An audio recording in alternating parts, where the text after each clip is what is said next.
7 years ago I was drowning, not in water, but in grief so heavy I couldn't breathe. My sister had just died at 42, breast cancer. And I'd inherited her 1920s house because she knew I'd lost my job and was about to lose my apartment. The kitchen counters were destroyed, burns, stains, decades of life lived hard. I'd sit there at night running my fingers over every mark, wondering about their stories. Found a box of her craft supplies in the basement.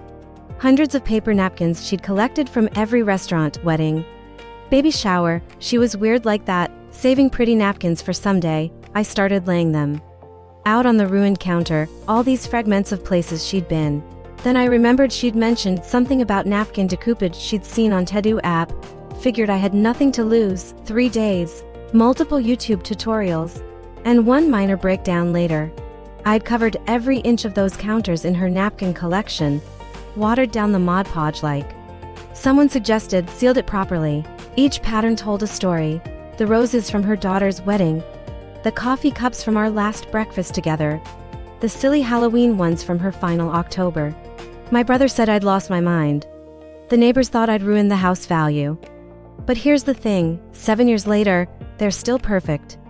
Not a bubble, not a peel. Every morning I make coffee on my sister's memories.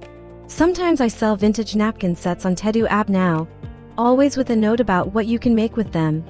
Because sometimes the most beautiful things come from refusing to throw away what others see as garbage. She saved those napkins for someday.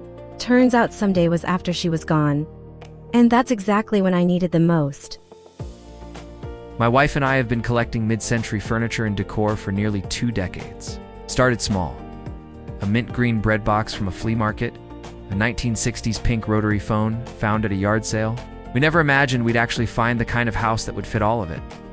But a couple years ago, we stumbled across this 1956 custom ranch in Jasper, Indiana. And I'm not kidding, the second we stepped into that basement and saw the bar, the fireplace, the kitchen, we just looked at each other and said, this is it. The house had been gently updated in the 70s. So there was work to do, but it was almost all there. The turquoise appliances, the built-ins, the tile, even the bathrooms with their pastel sinks and funky wallpaper. We were committed to restoring everything that had changed and preserving everything that hadn't. We repainted, repaired, hunted for vintage finds, and slowly breathed life back into the dream. The To-Do app became a huge help along the way. Even though it's mostly for crafts and DIY, I found a few people there who could ID original fixtures, help me match paint tones, and even point me toward a local shop that had cabinet pulls identical to the ones we were missing. We shared the journey on my To-Do shop profile too, and it actually turned into a little side business selling retro home decor and restoration tips. The feedback has been so encouraging. You can imagine how special it feels when people who truly get the aesthetic leave comments like, "That pink fridge is everything. This home means more to us than I can explain." It's not just nostalgia, it's preservation. It's knowing we re-walking on original floors where another family raised their kids and hosted their friends. It's honoring the past while still making it our own. And it's finally having a place where our collection isn't too much. It's perfect. Thanks for letting me share it with you all. If this resonates with you, please like, comment, and subscribe to Haven in Hand for more stories of vintage homes, heartfelt restorations, and spaces filled with memory and meaning. Every like and share helps others believe they can find or create the home they've always dreamed of.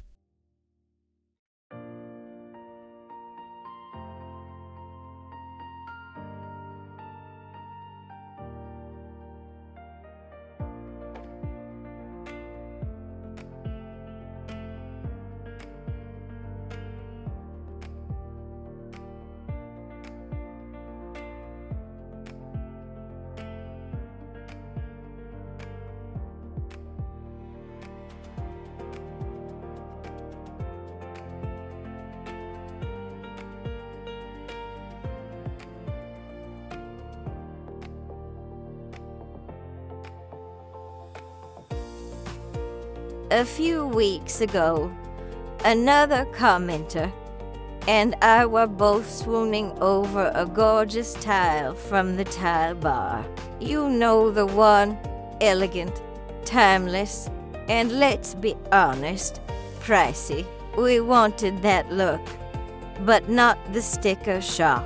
So we went searching and found a beautiful alternative at floor and decor, more affordable, still stunning, and totally doable on our wet bar project. I couldn't reply to her post thanks to Facebook's temporary block, but I wanted to share this update just in case she sees it, and in case you've been looking for a wallet-friendly option too. This is going up in our basement wet bar, and so far, it looks amazing. We've got it tiled all the way up now, even into the window frame. It has not fully grouted or finished yet. Still very much a work in progress. But already, the transformation is incredible. Sometimes the best design choices aren't the most expensive ones. They're the ones that make you smile every time you walk by, without making you panic about your budget. If you're working on a renovation, hunting for tile dupes, or just love seeing real projects come together piece by piece, please like this video, subscribe to Haven in Hand, and hit the bell so you don't miss what comes next. Your support helps others feel confident, making beautiful choices, no matter their budget. Because great design shouldn't be reserved for magazines. It should live in our homes, our bars, and our everyday lives.